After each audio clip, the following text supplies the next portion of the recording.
हरिओम नमस्कार मित्रों, प्रणाम। मैं आचार्य महेश्वर पुनः आपका स्वागत करता हूं श्री शिव शक्ति आध्यात्मिक चैनल पर। मित्रों, जैसे मैं कल तक आपकी राशियों के बारे में जानकारी दे रहा था, मैंने अपने प्रत्येक वीडियो में मेष राशि से लेकर के मीन राशि के जातकों के बारे में इस वर्ष की जानकारियां प्रस्तुत की हैं। आप लोगों ने देखी हैं, सुनी है। आज आपको मैं एक ऐसे विषय के बारे में जानकारी दूंगा जो विषय और ज्योतिष में जिस योग को सुन करके देख करके सब लोग भयभीत हो जाते हैं, ऐसा योग है काल सर्प योग। अब काल सर्प योग के बारे में पहले मैं आपको सूक्ष्म जानकारी दूंगा।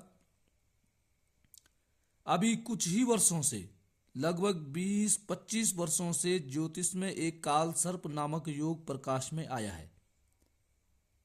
यद्यपि यह सैकड़ों वर्ष पूर्व के ज्योतिष ग्रंथों में भी प्रकट हो चुका है, ऐसा आज के अनेक ज्योतिष पुस्तकों के लेखकों का कहना है। किंतु इतना गहन विचार इस योग पर पहले कभी किसी ने किया नहीं है। सभी कहते हैं कि इस योग का प्रभाव इतना गहरा और अनिष्टकारी होता है कि इससे मनुष्य का समूचा जीवन नष्ट हो जाता है। इस योग से ग्रसित व्यक्ति का इलाज न कोई औषधि, न कोई दान पुण्य या न तीर्थ स्नान और देव दर्शन से है।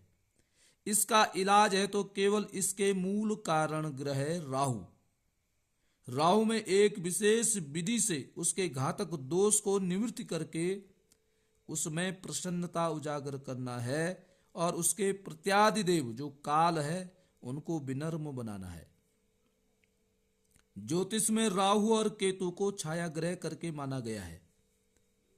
जैसे आपको पता ही है कि पौराणिक कथा में समुद्र मंथन के समय दैत्य राहु चालाकी से देवताओं का भेष बना करके देव पंक्ति में अमृत पान करने के लिए बैठ गया था, और भगवान विष्णु ने जब उसके छल का पता भगवान को चला तो चक्र से उसकी गर्दन को शरीर से अलग कर दिया था, और तभी से राहु एक होते हुए भी दो भागों में बट गया था। एक राहु, दूसरा केतु, और गर्दन का भाग राहु और धड़ का भाग केतु कहलाया, और इन दोनों भागों को सूर्य आदि ग्रहों की पंक्ति में शामिल कर लिया गया था, और इनकी पूजा भी सूर्य आदि ग्रहों की भांति होने लगी।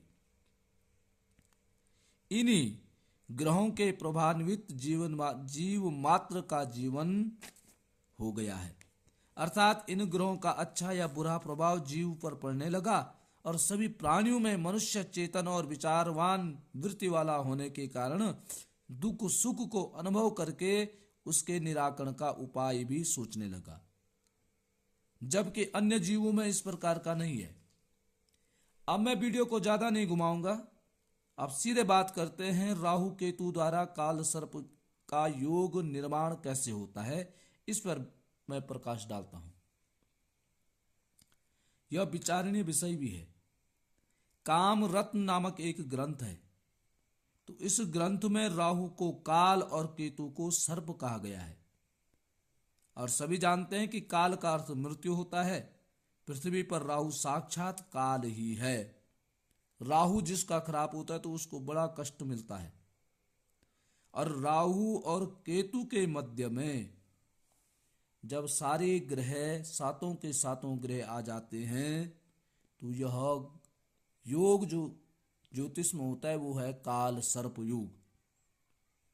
और इस योग में पुत्र आदि की क्षति होती है, संतान उत्पत्ति में बाधा उत्पन्न होती है, अनेक प्रकार के रोग, अनेक प्रकार की बाधाएं जीवन में उत्पन्न हो जाती हैं, और अंत में मरण समय तक व्यक्ति परेशान ही रह जाता है।